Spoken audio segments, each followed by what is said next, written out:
네, 지금부터 세션 3 강연 진행하도록 하겠습니다. 본 강연은 세명대학교 비교과 통합관리센터 이상준 센터장님께서 준비해 주셨습니다. 제목은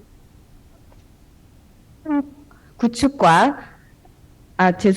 과정과 효과라는 주제로 강연을 준비해 주셨습니다. 여러분 큰 박수 부탁드립니다. 네, 안녕하세요. 비교과 통합관리센터 이상준입니다. 저는 비교과 통합관리 시스템 구축 과정과 효과에 대해서 설명을 드리도록 하겠습니다. 아마도 많은 대학에서 비교과를 이미 통합관리를 하고 있고 그리고 시스템화 했을 거라고 생각이 듭니다. 그렇지만 세명대에서 저희 센터에서는 이제 후발주자로서 이제 선도적인 학교를 벤치마킹하면서 이제 조금 더 나은 방향으로 이제 진행을 하고자 합니다. 그리고 아직 통합관리 시스템을 구축하지 못한 학교에도 이제 방향성을 제시하고자 합니다. 그래서 이와 본격적인 내용에 대해서 서로 많은 피드백이 있기를 희망합니다.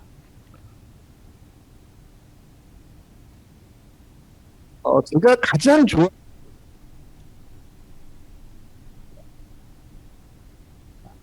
한번 읽어 게 아니라 필요한 데이터를 찾아내지 않는 것, 그런 데이터를 어떻게 다뤄야 할지 모르는 것. 통계학자 로슐링이 얘기를 했고요. 그리고 마케팅의 아버지죠. 피터 드러커가 측정할 수 없으면 관리할 수 없고 관리할 수 없으면 개선할 수 없다라는 명언을 했습니다. 사실 이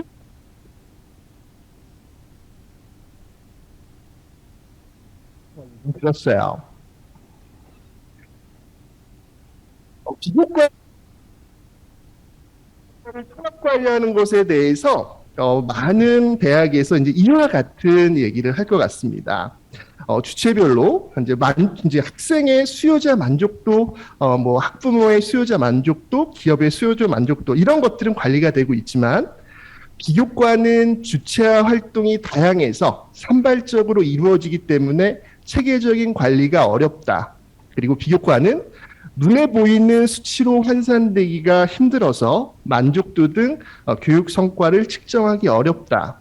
그리고 담당 부서별로 홍보, 관리, 성과 측정 체계가 서로 달라서 일어나야 할 필요성이 있다. 이 정도 세 가지는 아마 많은 대학에서 공통적으로 생각하고 있을 거라고 생각이 듭니다. 그래서 저희 세명대 그 비교과 통합관리센터에서도 많은 고민을 했었습니다. 그래서 이제 그와 같은 고민의 한 과정을 설명을 드리도록 할게요. 처음에 이제 비교과 그 통합관리센터가 이제 만들어지면서 이제 비교과를 통합하려고 노력을 했습니다. 그래서 6화 원칙에 따라서 이제 하나하나씩 이제 만들어 가려고 했었는데 사실 쉽지만은 않았습니다. 지금 좀 약간 우스갯소리로 꼰대 6화 원칙이라고 되어 있는데 아마도 산재되어 있는 비교과를 많은 대학들이 이와 같은 목소리를 듣지 않았을까 생각이 좀 듭니다. 그러면서도 많은 유관부서의 협조하에서 한 단계 한 단계씩 이제 통합을 해 나갔는데요. 자, 먼저 비교과 먼저 이전에는 해당 부서에서 어떤 비교과를 어떻게 진행하는지에 대해서 처음에 계획하고 신청하고 관리하는 내용들이 비교과 통합관리센터로 연결이 되지 않았기 때문에 어떤 단일화된 채널이 없었기 때문에 일일이 센터에서 유관부서로 연락을 한 다음 이렇게 취합을 해서 브로셔를 만들고 그리고 이와 같은 대자보를 단과대학별 그리고 학생들이 많이 참여하는 곳에 부착을 했습니다. 그리고 학생들의 목소리를 듣기 위해서 이와 같이 오프라인으로도 조사를 많이 했는데요. 그러다 보니까 얻을 수 있는 정보는 비교과 프로그램에 참여하는 이유, 그리고 비교과 프로그램에 참여하지 않는 이유, 그리고 선호하는 비교과 요일과 시간, 이런 정도의 대표적인 정보만을 얻었습니다. 그리고 조금 더 나아가서 IPA 정도 구성을 했고요. 그리고 여기에서 조금 더 나아가서 수정된 IPA까지 확장을 했습니다. 자, 여기서 말하는 수정된 IPA라는 것은 만족도를 리니어하게 보지 않는다는 개념인데요. 꼭 어떤 조건이 충족한다고 해서 만족하는 것은 아니고 또 그 반대의 상황도 아니라는 이론입니다. 그리고 시간의 흐름에 따라서 만족했던 매력적이었던 것들을 이제 이론적, 당연적으로 움직인다라는 이론인데요. 그래서 세명대 비교과 통합관리센터에서도 이와 같이 수정된 IPA를 통해서 다양한 정보를 얻었습니다. 그렇지만 여기까지가 한계였던 것 같아요. 그래서 이제는 비교과를 정말 제대로 통합관리해야 되겠다라는 생각을 구체적으로 갖게 됐습니다. 가장 유효했던 이것이었습니다. 학생들의 비교과 활동이 과연 학생들의 중도 이탈과 과연 연관이 있을 것인가라는 내용이었죠. 그래서 아직 비교과가 통합되기 이전이기 때문에 비교과를 참여한 학생들은 분명히 위세강명 포인트, 학교에서 제공하는 마일리지를 획득했을 것이고 그 획득한 장학금의 횟수를 가지고 학생을 유지 집합분과 이탈 집합분 이렇게 두 개로 구분을 지었습니다. 그리고 1824 커뮤니티는 학생들의 동아리를 의미하는데 이 동아리에 참여한 횟수와 이 동아리에 참여하면서 리더를 한 횟수, 자 이런 내용들을 가지고 분석을 한 결과 비교과에 참여를 한 학생들은 확실히 이탈군과 거리가 멀었다는 것을 양쪽으로 증명을 했습니다. 이와 같은 내용이 화두화되면서 비교과 통합 관리를 한다는 것은 이제 순차적으로 진행이 되기 시작을 했습니다. 산재되어 있는 비교과 학점이 부여되지 않는 프로그램에 대해서 가장 먼저 시도한 일은 수치화 계량화하는 작업이었습니다. 물론 교과 같은 경우는 학점이 부여가 되기 때문에 계량화하는 데는 사실 어려움이 없었습니다. 그래서 이 비교과도 계량화하는 데 초점을 맞추어서 유관부서의 도움을 얻은 다음 각각의 프로그램에 대해서 CHARM, 참 역량별로 등급을 부여를 했습니다. 등급을 부여하는 과정에서 어떤 식으로 부여를 할지 고민이 많았습니다. 처음에는 고정초합 척도를 이용을 해서 이유를 배분할까 했었는데 부서의 담당자들에 따라서 이 비율이 순조롭지는 않았습니다. 그래서 3점 척도로 변환을 해서 매우 연관, 연관 없음 이렇게 3단계로 구분을 한 거예요.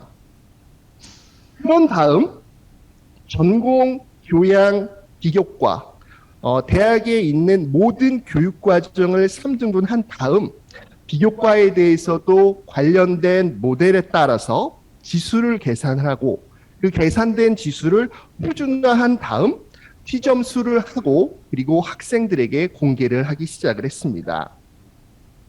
교과는 학점에 따라서 환산 점수는 쉽게 계량을 할 수 있었지만은 비교과는 학점으로 만들기가 사실 어려웠습니다. 그래서 다양한 모의 실험 끝에 현재 세명대에 재학 중인 학생들이 참여한 비교과는 이와 같이 시간대별로 학점을 부여하는 것으로 만족을 했습니다. 그래서 이와 같은 등가학점을 통해서 각각 개별 학생에 따른 CHARM, 참 비교과 역량지수를 개발을 했습니다. 자, 이렇게 개발을 하고 나니까 이제 통합 플랫폼이 필요하기 시작을 했습니다. 이 통합 플랫폼을 시작을 하려고 하다 보니 네이버에 검색을 해봤어요. 물론 지금 현재 스크린에서 보고 있는 것은 사후에 제가 이 프레젠테이션을 만드는 과정에서 들어간 거니까 더 많은 내용이 있습니다. 하지만 그 당시 비교과 통합관리 시스템이라고 검색을 하게 되면 굉장히 다양한 대학에서 많은 솔루션이 구현이 되고 있었습니다. 그렇지만 시스템의 속사정을 들여다보면은 몇 개의 업체에서 주도하고 있는 플랫폼이라는 사실을 알았어요.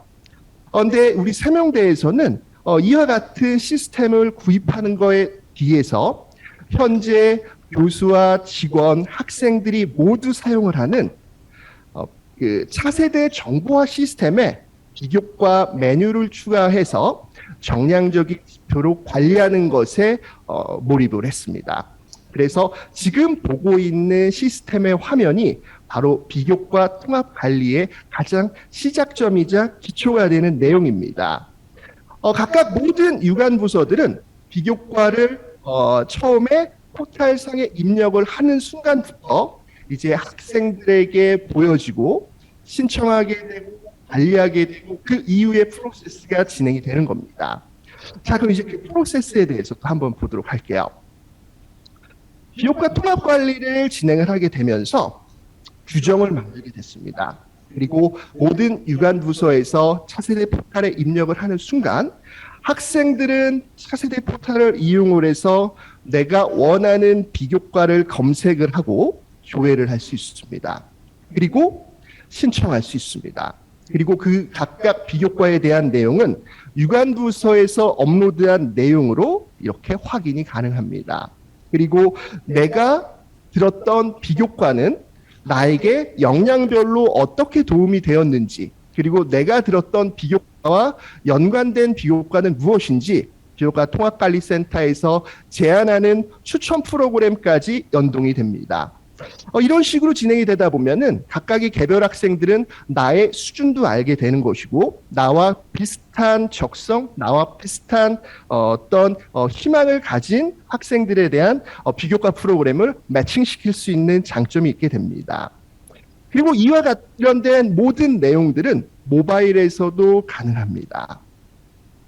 그리고 학생 스스로가 참여했던 모든 비교과의 활동 내역들은 차세대 통합 시스템에서 화면을 검색할 수 있고 이와 같이 총장 명의의 증명서도 발급받을 수 있어서 학생 스스로의 포트폴리오 관리에도 도움이 됩니다.